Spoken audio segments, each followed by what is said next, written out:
संगमकर भजन मंडळ.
अमोलजी महाराज आणि बेटरगावकर भजन मंडळ.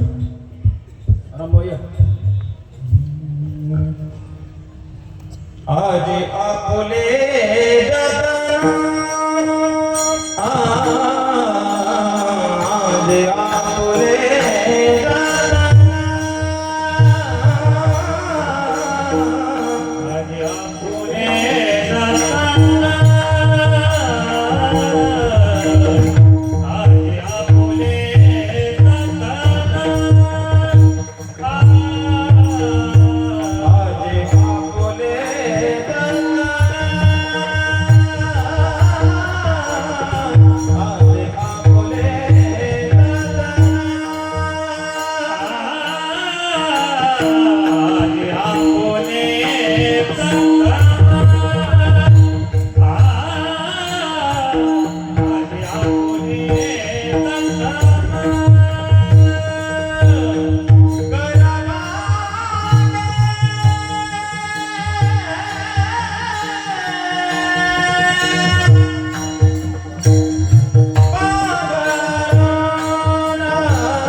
वैष्णव चोरटे आले घराशी करंटी आजी आपुले जतन करा भांडे पांघरून ज्याचे घरी खावे त्याचे सर्वस्वही न्यावे आजी आपुले जतन करा भांडे पांघरून तुका म्हणे लाग नाही लागो देत माग आजी आपुले जतन करा भांडे पांघरून विठ्ठल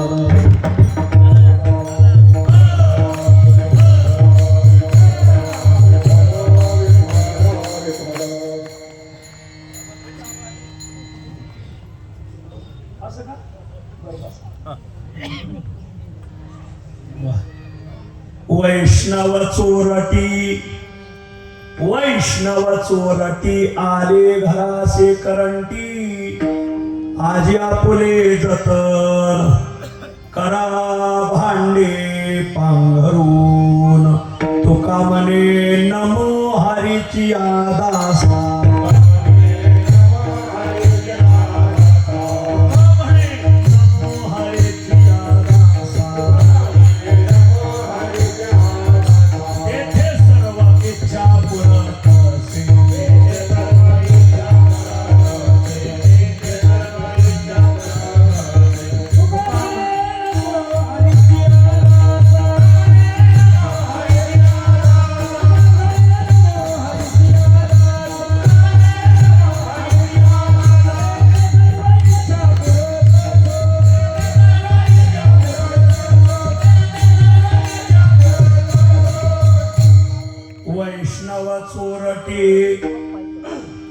वैष्णव चोरटे आले घराशी करंटी आजी आपुले जतन करा भांडे पांघरून प्रस्तुत स्थळी प्राप्त प्रसंगी संप्राप्त सेवेसाठी निवडलेला अभंग श्री क्षेत्र देहनिवासी असलेले प्रेमाद्भुत सिंधू कुळसागर इंदू कान्हा प्रिय बंधू गुणातीत साधू श्रीमंत जगद्गुरु तुकाराम महाराजांच्या अखिल विश्वाला चंद्रभागा मातेप्रमाणे पावन करणाऱ्या अभंग संहितेतील तसा हा संत परप्रकरणातील अभंग आहे.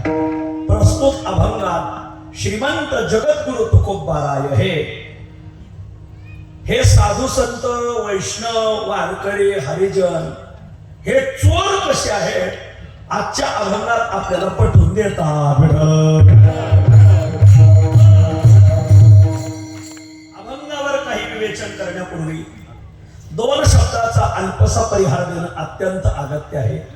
पुण्यस्थळीला चंद्रभागा मातेच्या प्रवाहाने पावन झालेला जिल्हा, रुक्मिणी प्राणसंजीवन पंढरीनाथाच्या आगमनाने आणि चिरकाल वास्तव्याने पुनीत झालेला जिल्हा, भक्तराज पुंडलिक महाराज, भक्त शिरोमणी नामदेवराय, अभेद भक्त नरहरी महाराज, चोखट चोखोपाराय, राका बंका वंका, संत शिरोमणी सावता महाराज आदी आदी साधू संतांच्या लाखो वारकऱ्यांच्या पादस्पर्शाने पावन झालेला जिल्हा, राजकारणात भल्या भल्याला सोलून काढणारा जिल्हा सोलापूर जिल्हा. आणि या सोलापूर जिल्ह्यामध्ये परमार्थ करणारे अनेक तालुके, त्या अनेक तालुक्यापैकी प्रत्येकाला ब्रह्मरसाचा काढा देणारा तालुका माढा तालुका.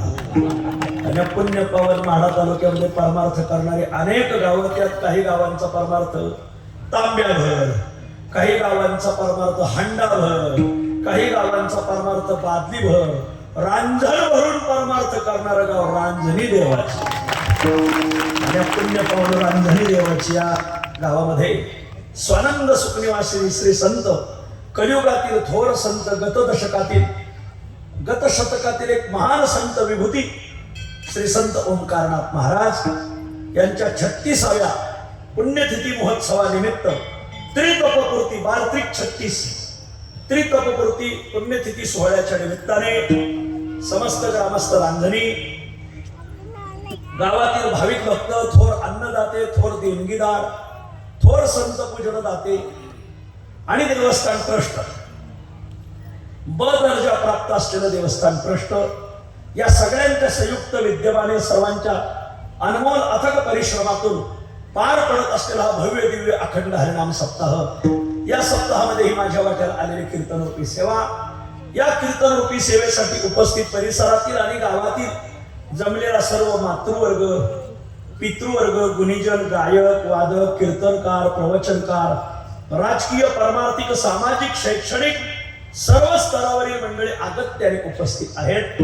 आमच्या वारकरी शिक्षण संस्थेचे जुने कीर्तनकार आदरणीय हरिभक्तीपरायण ठाकरे महाराज, मामासाहेब दांडेकरांचे लाडके विद्यार्थी आदरणीय ठाकरे महाराज, या भागामध्ये आपल्या वारकरी संप्रदायाची पताका गेली अनेक पिढून पार ज्यांनी खांद्यावर चालवली असं एक आदर्श घराणं आदरणीय निंबाळकर महाराज उपस्थित आहेत. आमची सगळी गुणीजन महाराज मंडळी, या भागातील सगळी महाराज मंडळी उपस्थित आहे. माझ्या बरोबर आलेले आमच्या हवेली तालुक्यामधील प्रसिद्ध देवस्थान भीमा नदी, याच भीमा नदीच्या काठावर विष्णू देवस्थान आहे आणि त्या देवस्थानचे मुख्य पुरोहित आदरणीय पिंगळे काका माझ्या बरोबर आलेले आहेत.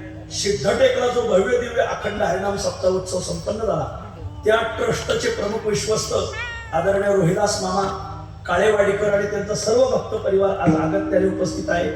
आमचे जगद्गुरु तुकाराम महाराज देहोकर फडाचे प्रमुख टाळकरी आदरणीय ताठे आबा, कृष्णा महाराज, आदरणीय तरंगे महाराज, आदरणीय सुनील महाराज, आदरणीय आमचे आदरणीय आबा आहेत. ही सगळी परिसरातील विष्णू महाराज, तुम्हा सगळ्यांच्या चरणी मी विनम्र भावाने नमस्कार करतो. अमोल महाराज चांगले मृदंगाचार्य आहेत, चांगले पेटी मास्तर आहेत, चांगली सिस्टीम आहे. सगळ्यात जास्त मला या उत्सवात महत्वाची कौतुकाची थाप टाकायची असा महत्वाचा वर्ग म्हणजे गावचा तरुण वर्ग. गावातलं जे तरुण मंडळ मी आल्यापासून पाहतोय आणि ही तारीख घेण्यापासून पाहतोय. आमचे आदरणीय तुकाराम पाटील यांनी सांगितलं की महाराज तुम्ही रांजणीचं नियोजन पाहायला. अहो म्हटलं महाराज मला नाही येणार आहे. नाही तुम्हाला यावंच लागेल. अहो म्हणलं मी एकनाथ महाराजाच्या षष्ठी उत्सवात आहे, त्याच्यातून या तुम्ही. षष्ठी सोडून या, तुम्ही कष्टी होणार नाही, तुम्ही जरूर या. आणि मग आमच्या तुकाराम बानी या सगळ्या मुलांना खूप पुढं मुलांना आग्रह केला की कदम माऊलीची सेवा घ्यायची आणि या निमित्ताने आपल्या दर्शनाचा योग आला. मध्यंतरी या भागामध्ये मी जिथं जिथं आलो तिथं ही तरुण मंडळ हजर की तुम्ही आमच्या गावच्या उत्सवाला हजेरी लावा. आणि गावातील सगळे तरुण मंडळ वाढू लागतात, स्वयंपाक करू लागतात, पार्किंगची व्यवस्था करू लागतात. ओंकारनाथ तालीम संघ आणि गावातील सगळी तरुण मंडळासाठी एकदा जोरदार टाळ्या वाजवा. तरुणांनी हातात कारभार घेतलं. काय होतं हे रांजणी गावाने अख्ख्या महाराष्ट्राला दाखवून दिलं. खूप सुंदर नियोजन. माढा तालुक्यात मी खूप कीर्तन केली महाराज, परंतु माढा तालुक्यातला वजनदार नियोजन जर पाहायचं असेल तर रांजणी गावाला आहे. समाज जमा होतो. मला मगाशी आदरणीय संजय पाटील यांनी सांगितलं की महाराज रोज 5-7 हजार लोकांना अन्नदान राहते आणि सगळ्याला मुक्त हस्ते वितरण असते. खूप सेवा करतात आमच्या गावातली मुलं, आमच्या पंचक्रोशीतील मुलं सर्वजण सहकार्य करतात आणि म्हणून हा उत्सव पार पडतो. द्यावे तेवढे धन्यवाद. थोडे तर आल्या आदरणीय देवांनी स्वतः साधू महाराजांची, ओंकारनाथ महाराजांची पूजा करून घेतली माझ्याकडून. खूप सुंदर देवस्थान. मी साधारण 15 वर्षापूर्वी एकदा इथं आलो होतो आणि चुकून आलो होतो. चुकून येण्याचं कारण खाली एक उजनी बघा कुठं औसा तालुक्यात, तिथं गणेशनाथ स्वामीची समाधी. ते गणेशनाथ स्वामी हे आमच्या चिचोंडी पाटीलचे गणेशनाथ स्वामी जगताप. आणि तिथं असं त्यांच्या ग्रंथात दिलं की त्यांची समाधी उजनीला आहे. आता ही उजनी मराठवाड्यातील हे मला माहित नव्हतं. मला वाटलं ही उजनी म्हणजे आपली उजनी धरणच असत. आणि म्हणून मग तिथं एकदा कमान बिमान पाहिली होती आणि मग इथं आम्ही आलो एकदा दर्शनाला. मला वाटलं गणेशनाथ स्वामीची समाधी असेल. गणेशनाथ स्वामी नाही भेटले पण ओंकारनाथ स्वामीचं दर्शन झालं. तेव्हा 15 वर्षापूर्वी एकदा दर्शन करून गेलो होतो. असंच फिरत आलो होतो. आणि मग तेव्हापासून काय कोण झाले, इथून जाता येता इकडं हात जोडायचा. एका जातीवाद साधूची समाधी 18 का काय संस्था नाही त्यांच्या नावाने. महाराष्ट्रामध्ये 18 गाद्या आहेत आणि म्हणून अशा या पुण्य पावन साधूचं येता जाता दर्शन घ्यायचं। इकडून अनेक वेळा इकडून या भागातून कीर्तनाला जात असताना मग ओंकारनाथ स्वामीला वाटलं असेल हायवेने जाते तर गावात यायला काय अवघड आहे। मग त्यांनीच या मुलांना सद्बुद्धी दिली आणि कदम माऊलीला सेवा द्या या निमित्ताने आपल्या दर्शनाचा योग आला। तुम्हा सर्वांच्या चरणी मी विनम्र भावने नमस्कार करतो आणि अभंगाकडे येण्याचा प्रयत्न करतो।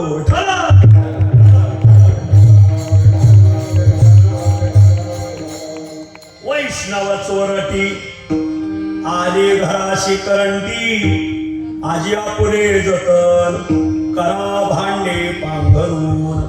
या अभंगामध्ये जगद्गुरु तुकोबाराय जरा थोडस व्यतिरेक अलंकाराने वैष्णवांचंच वर्णन करतात, पण थोडस सांगताना सांगतात की मंडळी तुम्ही खरे चोर कोण आहेत ओळखा। खरे चोर कोण? हे वैष्णव वारकरी सज्जन हरिदास हेच खरे चोर आहेत।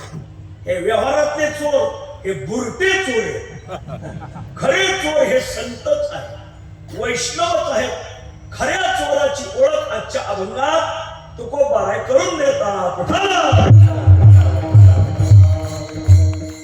मानवी जीवन जगत असताना आपण कोण आहोत काय आहोत याची ओळख लोकांना होणं गरजेचं आहे। माऊली तुम्ही कोण आहात, तुम्ही काय आहात, तुमची काय गुणवत्ता आहे, तुमची काय वैशिष्ट्यता आहे, तुमची काय गुणधर्मता आहे ही लोकांना कळाली पाहिजे।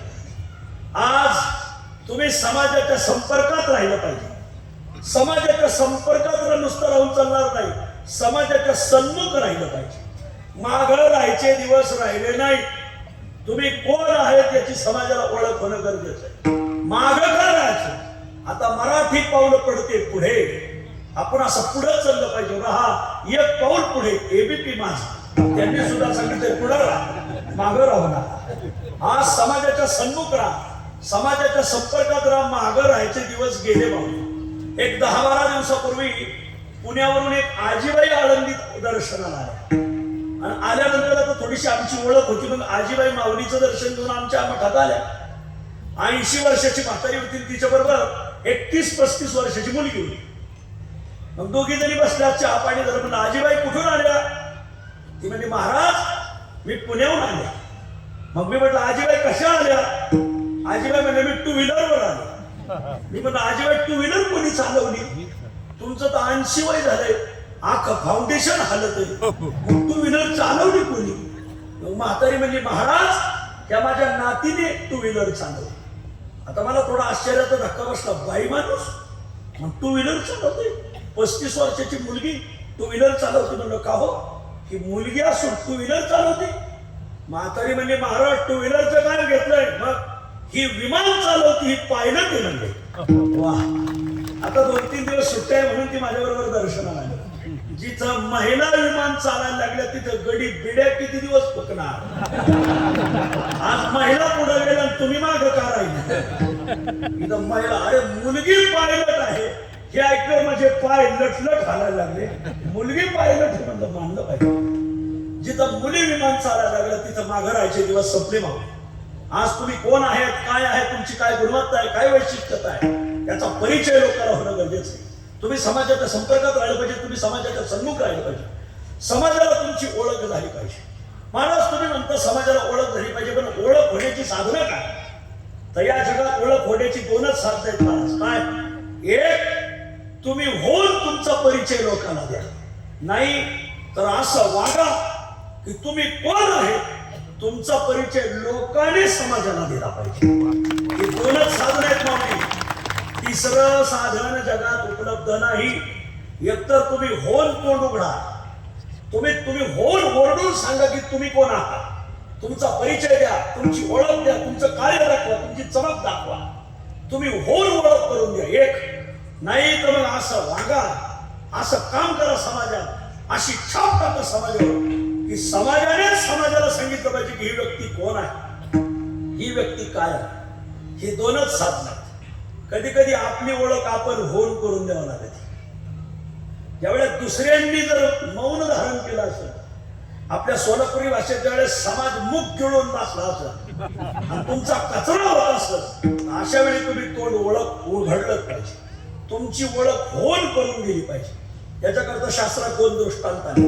कधी कधी आपण होऊन तोंड उघडावं लागत, आपली ओळख आपण होऊन करून द्यावं लागत. काय सांगताय? हो, शास्त्राने 2 दृष्टांत दिले. काय झालं, एका भिंतीवर 100 कावळे बसले होते. कावळे म्हणजे खरे कावळे त्यात 99च होते, पण त्यात एक कोकिळा होती. पण कावळा काळा, कोकिळा काळी. येणाऱ्या जाणाऱ्यांनी मोजलं, हे गणपतराव बघा बरं किती कावळे बसले भिंतीवर.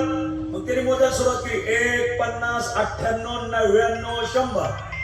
रामराव 100 कावळे बसले, 100 कावळे बसले. माऊली कावळे 99च आहेत, त्यात एक कोकिळा आहे.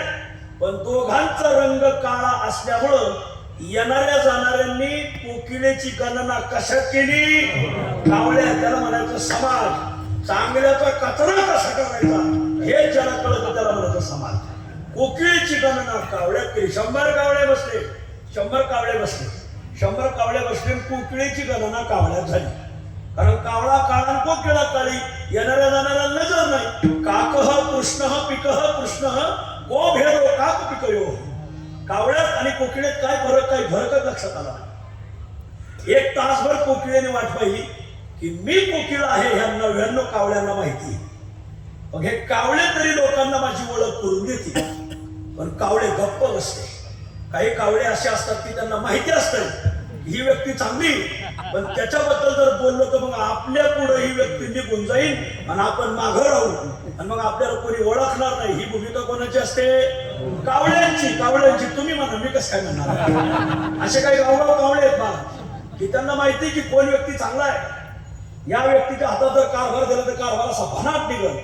पण कावळे देणार नाही महाराज, त्याला डोम कावळे म्हणतात. असे गावगाव कावळ्यांचं अधिवेशन करतोय महाराज. चांगल्याला पुढे जाऊनच येणार. 1 तासभर कोकिळेने वाट पाहिली, पण कावळ्यांनी काही तोंड उघडलं नाही. आता काय करावं? बाबा बाबा बसले व्यवस्थित, बसू द्या. तुम्ही मागे जा, मागचं नियोजन पहा. त्यांचं बरोबर आहे. तुम्ही म्हणजे महाराज सन्मुख राहा, पुढं या, आज पुढं आलं पाहिजे. त्यांचं बरोबर प्रस्तावनाच त्या अंगाने चालले. ऐका माऊली, 1 तासभर कोकिळेने वाट पाहिली की माझी ओळख कावळे करून देतील. कावळ्याने ओळख करून दिली नाही. अखेर शेवट कोकिळेची गणना कावळ्यात झाली. मग कोकिळेने ठरवलं तर आपली ओळख आपण होऊन करून दिली पाहिजे. आणि मग अनायासे वसंत ऋतू चालू झाला होता. वसंत समये प्राप्ते काकः काकः पिकः पिकः. आणि मग वसंत ऋतू चालू झाला होता. मग कोकिळेने असा पंचम स्वर लावला महाराज. असं वा, जरा पीटी मास्टर साठी टाळ्या वाजा. असा पंचम स्वर लावला आणि कोकिळा गायन करायला लागल्यावर मग वेशीर बसलेले 5-50 जण, रामभाऊ जर आपल्याकडून चूक झाली बरं का, कावळे 99च आहेत, त्यात एक कोकिळा आहे. मला सांगा, कोकिळेची ओळख लोकांना झाली पण कधी स्वतः तोंड उघडल्यावर झाली. म्हणून मुख किळून बसायचे दिवस राहिले नाही. तोंड उघडा, प्रश्नाला वाचा फोडा, बोलते व्हा. आत दुमसत राहू नका. उगा कोंडून कोंडून धरी न जीवे. आता मोकळं व्हायचं, मोकळे मन रसाळवाणी. आज तुम्ही बोलते झाले पाहिजे, तुमचा परिचय होल करून दिला पाहिजे. पहिला दृष्ट कावळ्यांचा, पहिला दृष्टांत. दुसरा दृष्टांत असाच कोणाचा? बगड्याचा. एका भिंतीवर 100 बगडे बसले होते. खरं सांगू, त्यात बगडे 99च होते, पण एक राजहंस होता. पण येणारे जाणारे म्हणायचे, हो गणपतराव बघा बरं आज किती बगडे बसले? 1, 2, 98, 99, 100. रामभाऊ 100 बगडे बसले, 100 बगडे. त्यात एक राजहंस बगडे 99च आहेत. पण दोन्ही पांढरे असल्यामुळे लोकांनी राजहंसाची गणना कशात केली? बगड्यात केली. हंस शुक्ल बक शुक्ल को भेद हंस बकयो. काय भेद आहे दिसताना? येणाऱ्या जाणाऱ्यांना नजर नाही. माऊली, शाळेत लोक काटकोण शिकले, चौकोन शिकले, त्रिकोण शिकले, षटकोन शिकले, फक्त एक कोण शिकले नाही. कोणता? दृष्टिकोन. आणि आमची तुकोबरायची गाथा आणि आमची ज्ञानेश्वरी समाजाला काटकोण, त्रिकोण, चौकोन, षटकोन शिकत नाही, पण दृष्टिकोन दिल्याशिवाय राहत नाही. तुकोबारायची गाथा का वाचावी? दृष्टिकोन आहे तुम्हाला. ज्ञानाचा डोळसा माझी डोळस होतो विरेशात ज्ञानोबाऱ्या वर्णन करतात. माणसाला नजर असली पाहिजे महाराज. काही लोकांना नजर नसते, डोळे मोठे असतात पण नजर नसते महाराज. डोळे असतात काटे मोडले असे, डोळे असतात माणसं आंधळीत. किती कावळे किती बगळे बसले अरे 100.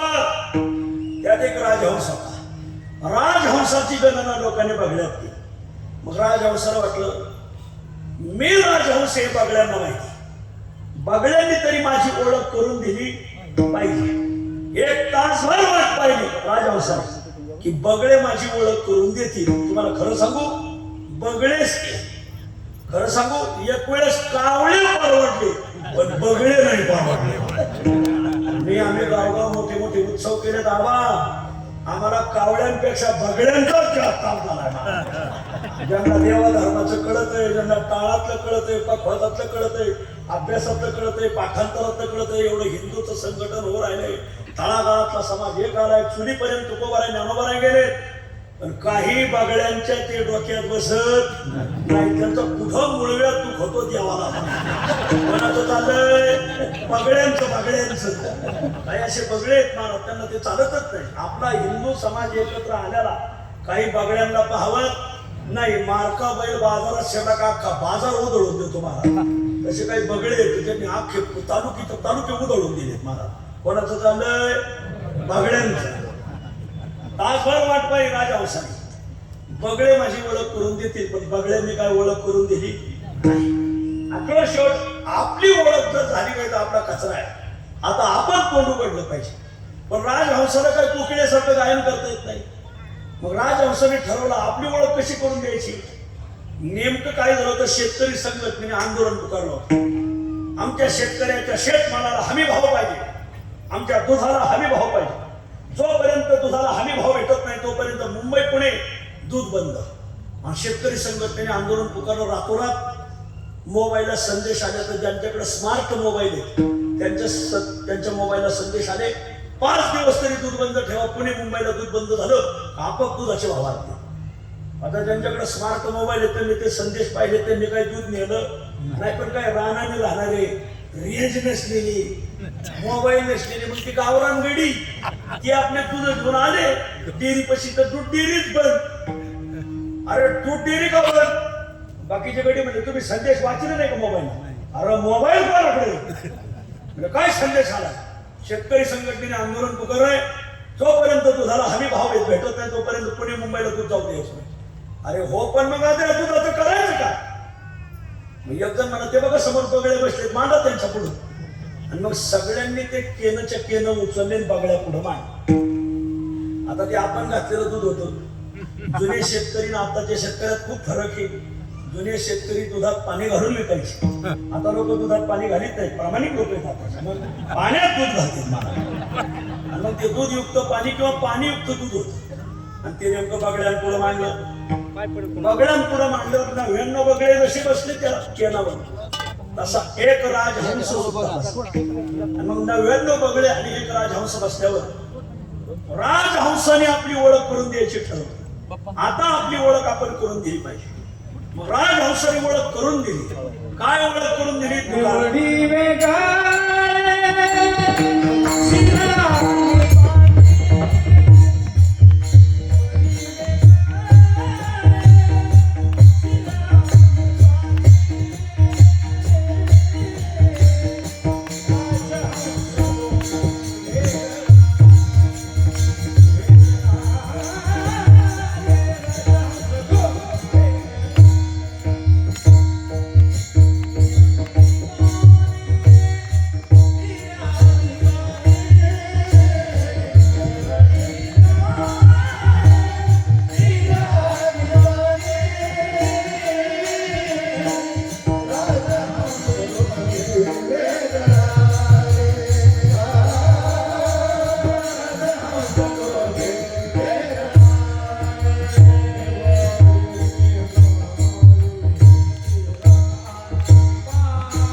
ओंकारनाथ देवांच्या 36व्या पुण्यतिथी सोहळ्यानिमित्ताने आज 6व्या दिवसाच्या कीर्तन सेवेसाठी ज्यांची आवर्जून विशेष अशी उपस्थिती लाभत आहे असे आपले सुप्रसिद्ध डॉक्टर आदरणीय इनामदार साहेब यांचा यथोचित असा सन्मान डॉक्टर रविराज शिंदे यांनी करावा अशी विनंती करतो. लाखो लोकांना जीवनदान देणारे वैद्यकीय क्षेत्रातील अतिशय सुप्रसिद्ध असे आरोग्यदूत, पृथ्वी तलावरील माणसातील देवदूत अशी उपाधी ज्यांना आवर्जून द्यावीशी वाटते असे आदरणीय डॉक्टर M.K. इनामदार सरांचा यथोचित असा सन्मान आपल्या गावचे सुपुत्र इंदापूरचे प्रसिद्ध बालरोग तज्ञ डॉक्टर रविराज शिंदे आणि आदरणीय कदम महाराजांच्या शुभहस्ते सत्कार संपन्न होईल. आदरणीय महाराज आणि डॉक्टर रविराज शिंदे यांना विनंती आपण डॉक्टर साहेबांचा सन्मान करावा.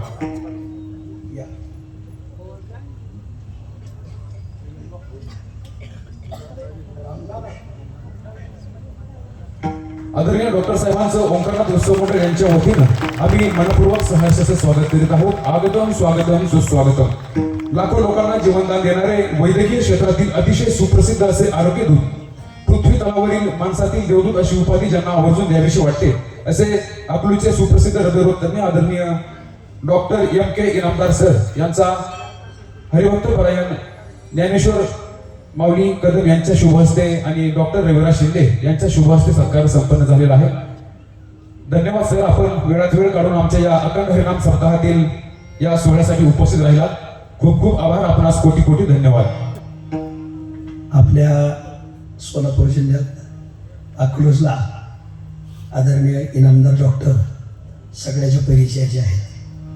विशेष म्हणजे दारात आलेला रुग्ण तपासत असताना आयुर्वेदामध्ये डॉक्टर कोणाला म्हणतात? आता आपण डॉक्टर आहे, डॉक्टर हा शब्द आहे आयुर्वेदाचा शब्द आहे बिशप. बिशप म्हणजे वैद्य. अनाथानाम रोगीनाम यस्तु पुत्रवत समुपाचरे व्याधीनाम सम्यक अनुज्ञाता भिषक शब्देन उच्यते. ज्याला रोगाला कोणतं औषध द्यावं याचं ज्ञान आहे. रोग्या ऐशा द्याव्या वल्ली जाणे झाली बाधाते, याला म्हणायचं व्याधीनाम सम्यक अनुज्ञाता. ज्याला कोणत्या रोग्याला कोणता रोग झाला आणि त्या रोगाला काय औषध कसं मात्रालायक ठरेल हे ज्याला व्याधीचं ज्ञान आहे. पण काही ज्ञानी डॉक्टर खूप आहेत, पण ह्या आपल्या इनामदार डॉक्टरांचं तसं नाही. त्यांना रोगाचं तर ज्ञान आहेच आहे. व्याधीनाम सम्यक अनुज्ञाता, पण अनाथानाम रोगीनाम यस्तु पुत्रवत समुपाचरे. दारात आलेला जो रुग्ण आहे, बरेच डॉक्टर सनाथ रुग्णांना न्याय देतात, अनाथ रुग्णांना कोणी न्याय देत नाही. पण अनाथ रुग्णांना पोटच्या मुलासारखा जे उपचार करतात, अनाथानाम रोगीनाम यस्तु पुत्रवत समुपाचरे, आपल्या मुलाप्रमाणे जे उपचार करतात, व्याधीनाम सम्यक अनुज्ञाता स भिषक शब्देन उच्यते, त्याला भिषक म्हणजे वैद्य म्हणतात. ही व्याख्या मला आज इथं डोळ्याने पाहायला भेटली. आडनाव इनामदार असल्यामुळं अगदी इनामे इतवारे त्यांची ही सेवा चालू आहे, म्हणून त्यांच्यासाठी जोरदार टाळ्या वाजा. आपल्या भागामध्ये त्यांना देवदूत म्हणून ओळखलं जातं. स्वभावात, त्यांच्या वागण्यात, त्यांच्या उपचारामध्ये अतिशय गोडवा आहे. पांडुरंगाने आता खरं सांगू, त्यांना उदंड आयुष्य देव ही मग पांडुरंगाला प्रार्थना करतो. त्यांनी अनेकांना आयुष्य दिलं. पांडुरंगाने त्यांना उदंड आयुष्य, आरोग्य, वैभव द्यावं. आणि 17 मे ते 24 मे पंढरपूरला महामहोत्सव संपन्न होणारे सोलापूर जिल्ह्याच्या वतीने त्याचं आमंत्रण घेऊन आदरणीय दादा असतील, आदरणीय तुकाराम पाटील असतील, तुम्हाला घरपोच आमंत्रण येईल. एक दिवस तिथंही या जरा पांडुरंगाच्या दारा तुमचा सन्मान व्हावा अशी आमची भाविकांची इच्छा आहे. सगळ्या सोलापूर जिल्ह्याची इच्छा असं. आपण आता कीर्तनाकडे विठ्ठल.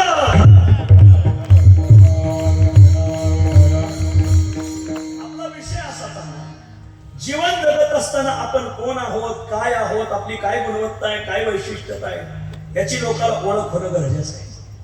कधी कधी ओळख करून देत असताना आपण होऊन ओळख करून द्यावा लागते, तर कधी कधी इतरांनी ओळख करून द्यावा लागते. कधी कधी आपण होऊन ओळख करून द्यावा लागते. मी पहिलं उदाहरण दिलंय कोकिळेच. 100 कावळे बसले होते. येणाऱ्या जाणाऱ्यांना वाटलं 100 कावळे, पण कावळे 99च होते. त्यात एक कोकिळा होती, पण दोन्ही काळे असल्यामुळे लोकांना वाटलं कावळेच आहे. पण नंतर कोकिळेने चांगला स्वर लावल्यामुळे लोकांच्या लक्षात आलं की कावळे 99 आहेत, एक कोकिळा आहे. कोकिळेने आपली होऊन ओळख करून दिली. दुसरा दृष्टांत दिला, हंस शुक्ल बकत शुक्ल. को भेदो हंस बकयो हो. 100 बगळे बसले होते. येणाऱ्या जाणाऱ्याला वाटलं 100 बगळे 100 बगळे. बगळे 99च होते. त्यात एक राजहंस होता. पण येणाऱ्या जाणाऱ्याने राजहंसाचा कचरा केला बगळ्या. बगळेच बसते. अखेर शेवट राजहंसाने ठरवला तर आपण ओळख करून दिली पाहिजे. अनायासे शेतकरी संघटनेने आंदोलन पुकारलं. 100 कावळे बगळे बसले होते असं लोकांचं म्हणणं होतं. नेमके दूध बंदी होती. काही शेतकऱ्यांनी दूध आणलं नाही, पण काही शेतकरी दूध घेऊन आले होते. त्या दुधाचं करायचं काय? ते दूध ठेवलं त्या बगळ्यांपुढं. त्याच्यावर 100 बगळे बसले. लोकांच्या दृष्टीने पण बगळे 99च होते. त्यात एक राजहंस होता. मग झालं काय? आता दुधात पाणी होतं आणि पाण्यात दूध होतं. पण बगड्यांनी दूधही ओढलं आणि पाणी ओढलं. ज्ञानोबा म्हणतात बकाच्या गावी घेपे क्षीर नीर सकल. बगळे दूधही पितात, पाणी पितात. असे काही बगळे येते. ते वारकऱ्या सत्याचे बी पंक्ती जोडतात आणि तिकडे झिंगणांग चिकणांगलाही जातात. बगड्यांचं चाललंय. बगड्यांनी दुधासकट पाणी ओढलं. राजहंसाला आमच्या कृष्ण माधवने खूप गोड प्रमाण दिलं. राजहंसाने काय केलं? त्यातलं राजहंसाच्या चोचीतच अशी ताकद आहे. का चाचूचे मी सांडसे खंडीजे पय पाणी राजहंसे तुझं ज्ञान विज्ञान तसे वाटून देऊ ज्ञानोबराय करतात. आणि अनात्म वर्गनीय सांडोनी आत्मरसाचे क्षीर चरताची सविचार राजहंस. राजहंसाने त्यात चोच घातली. राजहंसाने पाणी खाली ठेवलं. दूध ओढलं. आणि मग लोकांच्या लक्षात आलं बरं का गणपतराव याच्यात बगळे 99च आहे आणि एक राजहंस. मला सांगा राजहंसाची ओळख लोकांना कधी कळली?